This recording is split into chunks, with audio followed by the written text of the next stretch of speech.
Looking at the entrance to Snug Harbor, and this is the Snug Harbor Marina, where there are campgrounds, or a campground. Don't know what it costs. There's a little sea otter playing. If you're ever wondering how the wealthy live, this is one of the ways they live.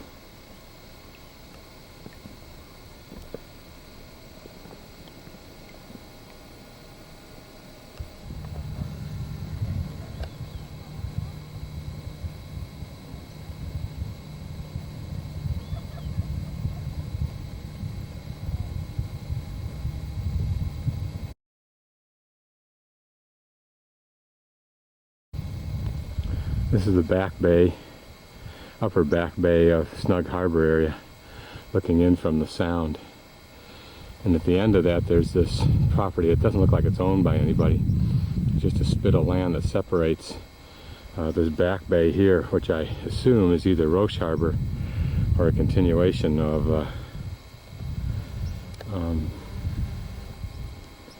one of the harbors or areas of Snug Harbor.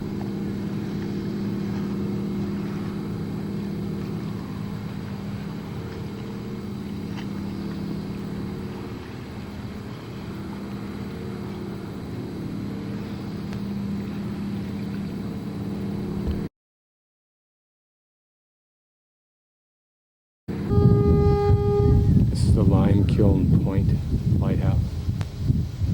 Also a ideal spot for viewing the Orcas whale, which is out here in front of us. We can get a look at it.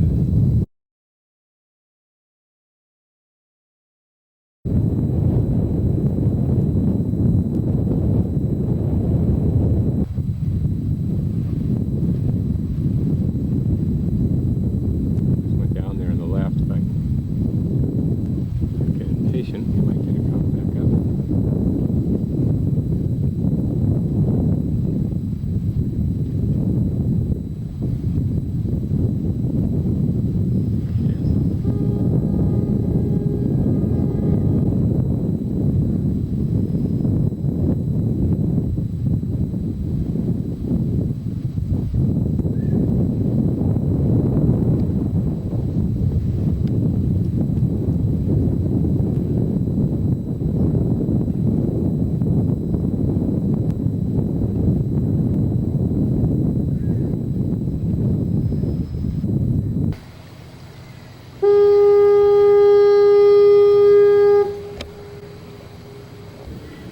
Trees here have a beautiful color to them. I think these are called larches, I'm not sure.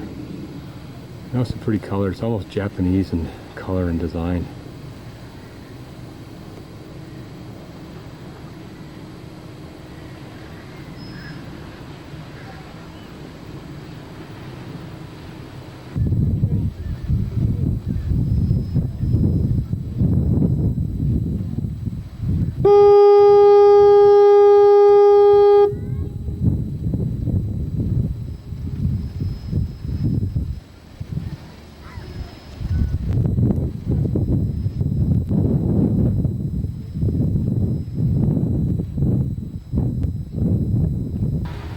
This is a professor from the University of Wisconsin, I think he said. And what he's able to do with this camera and with the computer rigged up to this, in essence, a device, I forget what you call it, for a transit, where he can measure the distance that boats are from the whales. What whale, once he knows what the whale is, he can identify its pattern of diving, its speed, the distance between the boat and the whale. For example, this boat here is probably traveling right behind a pod of about 3 or 4 whales, small family. He may be right on track for running into them. This is a classic place for them to go through, as we already know. The problem, as the professor points out, is the difficulty of proving scientifically that the boats are having any effect on the whales. It appears that they don't. However, it's so long term, how do you know? This is called False Bay. And the reason is that when the tide is in other words high, this bay fills up with surface water right up to the shore here. It looks beautiful and looks like a magnificent harbor. But unfortunately, when the tide goes down, boaters who have not anticipated that or have not read the literature discover to their chagrin and embarrassment that they're all of a sudden sitting on somewhat dry ground, as this lady did apparently, the man helping her. She was out probably twice, well, probably another 100 yards or so to the left when she apparently got caught. And so they're just going to bring the boat in now to shore here. So you always want to read the literature to be at least nominally prepared. I've gone out of this bay starting right about over there when the tide was in right to the shore. So that would have been high tide, and that was an easy run. That it was kind of fun, although it still was pretty shallow.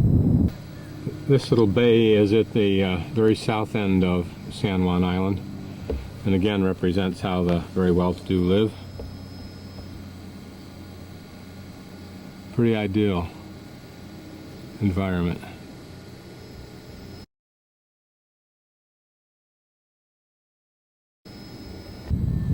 This is Cattle Point. A boat crashed here with cattle on it, and they were forced to swim to the point. That's what got its name.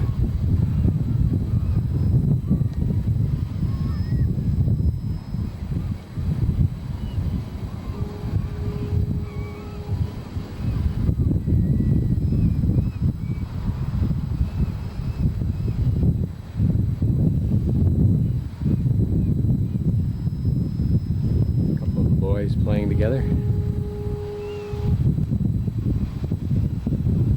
Strait of Juan de Fuca through there somewhere.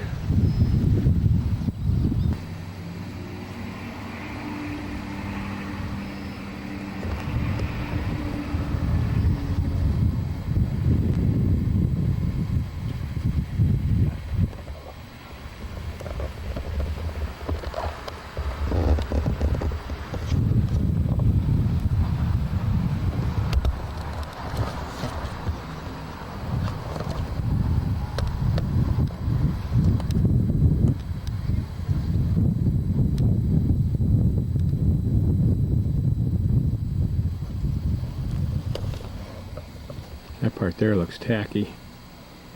Should have been complete posts all the way.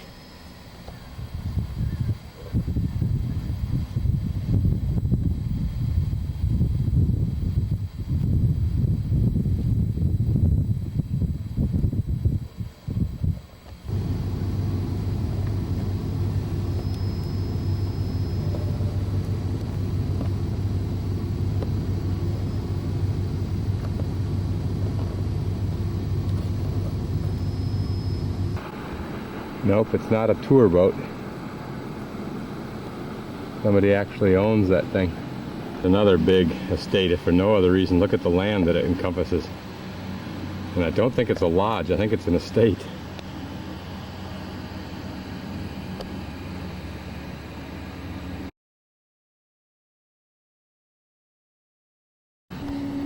Going south now, actually, from Roche Harbor, trying to get around to Griffin Harbor, looking to the southwest, I believe are the Olympic Mountains in Washington, in Olympia National Park. This is the northeast end of Westcroft Bay. Bay properties are less expensive in theory than when you're on the straits, because you don't have this views, let's say, to Vancouver Island. You don't have all the ocean or the dimension of water and all the traffic that's on there, as well as the whales and so forth. One of the problems in the back bays here is that when the water drains out at tide, the beach is dramatically exposed, maybe for, in some instances, several hundred feet or so. And so that's considered a detriment. You can see that this dock here is quite long. Most people just moor their boats out in the bay and use a dinghy to get to it. For the number of times that these boats are probably used, I think that's more than practical. This is an aqua culture operation. In other words, they grow, for lack of a better term, aquatic products such as oysters and clams and things like that. And if we get a little bit closer look here, you'll see rows and rows of floats, and on those floats are suspended nets, and those nets divide these areas as the same as a farmer would divide his fields, for example, to show different crops and to separate different crops. There you can see a little bit better the separation. With the vastly depleting ocean resources, this may be the practical way to provide a guaranteed supply, or reasonably guaranteed supply, of aquatic type of product for the marketplace.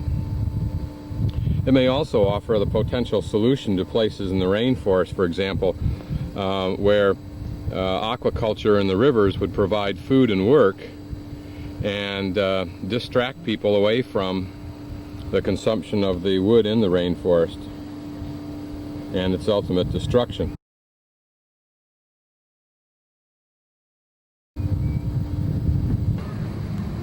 This is Roche Harbor from the inside.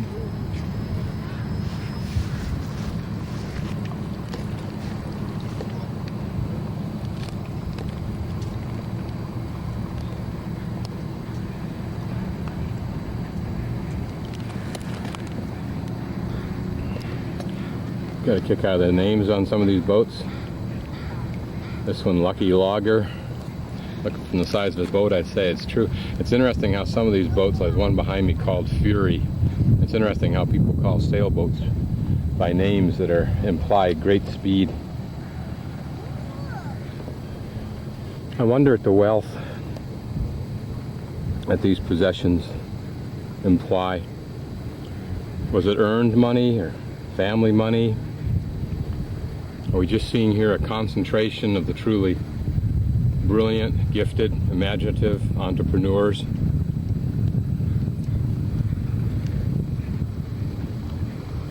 Or is this old money flowing downstream?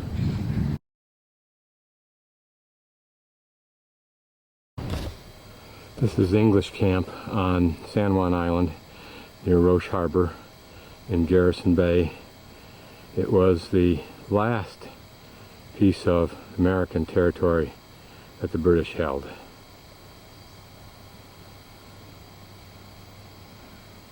And the island was shared for a while by the British and the Americans in what was called a pig war standoff, for lack of a better term. It was called the Pig War. And in a dispute over a pig, it was resolved that they would not go to war, the United States and Britain, but rather they would operate peacefully and coexist on the island until the two governments had resolved the issue. On this back bay, property can still be bought for $200,000 just for the lot, and the lower price reflects the fact that when the tide goes down the water goes down, you got a real big beach, and so that's different than having a good consistent beach. I thought it was interesting to take a look at the size of the root system that's torn up, and this is of course not the whole root system, but just that part of the root system that was strong enough to stay with the tree. But there's the tree. Get a sense of the size of that. It goes on up there quite a ways, but just look at the thickness there of the trunk. This gives you an idea of the root system. Look how intricate it is. And look at, there are some very huge roots, like this one, and then some very, very tiny ones up in here. But notice how they're all woven together like vines. Both, no doubt, a desire to attach to the ground, but probably primarily to get nutrient. In fact, you wonder if the amount of rooting there doesn't somehow undermine the attachment. In other words, you end up with more root than you do attaching soil. Here's another one over here. Notice there's a whole ecology system built up on it of plants. And you can get a sense of the size of that tree going up through there. This also is a good example of what takes place in these kind of rainforest, temperate rainforests almost, not quite, but certainly the wet northwest. No doubt at one time there was a stream coming down here, may still be, that fills up this little gorge in here with water. It's now a swamp, but notice what's happening. As more and more debris comes in, this little lake or pond will fill up, and it'll become a marsh, and then it'll become a meadow. And that's basically how you get these flat, high mountain meadows, is they're really little lakes that have been filled in with sediment until at some point in time they simply become ground again, or at least what we think of as a ground. Another thing to notice is the very little foliage or vegetation on the hills underneath, or on the land underneath these trees. And if you look up these trees, you'll notice there's very little branching all the way up the tree until you get way up here, and up here are dead branches, and then way up at the top.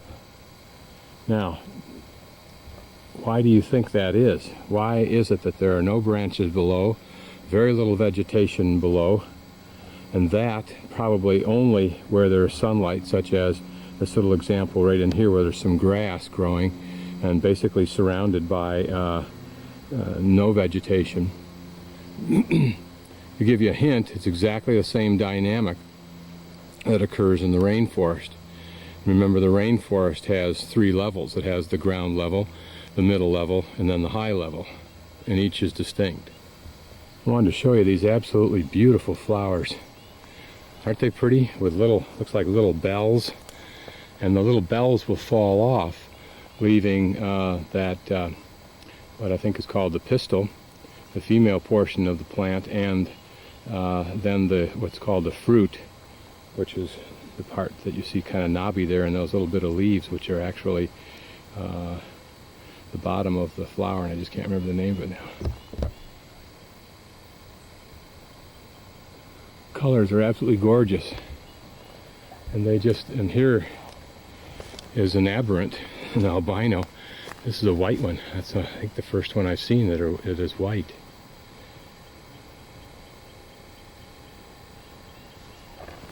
Notice the whole area is covered with it, and this whole mountain has them all over the place. First time I've seen them, they're absolutely beautiful.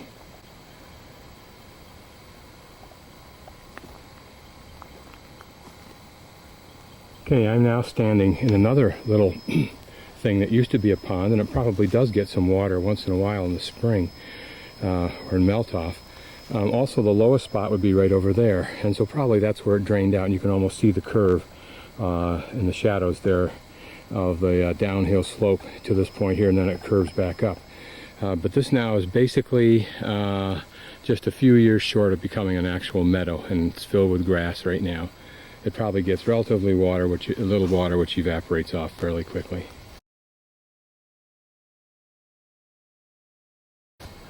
This is one of 2 pretty little lakes called Twin Lakes.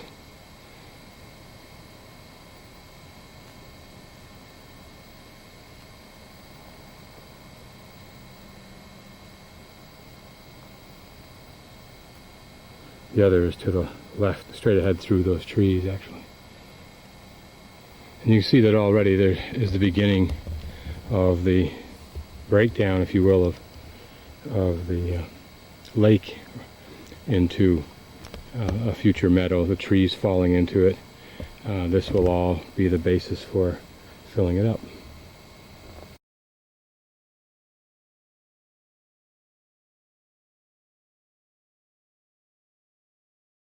That's kind of looking northeast from the southeast corner of Orcas Island. I think that's Mount Baker off in the distance there.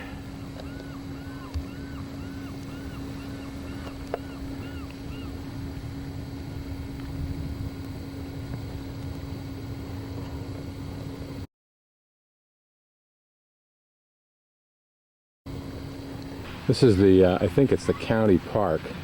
It's accessible either by water or by a half-a-mile hike. Got a lot of campsites up there. Nice little place.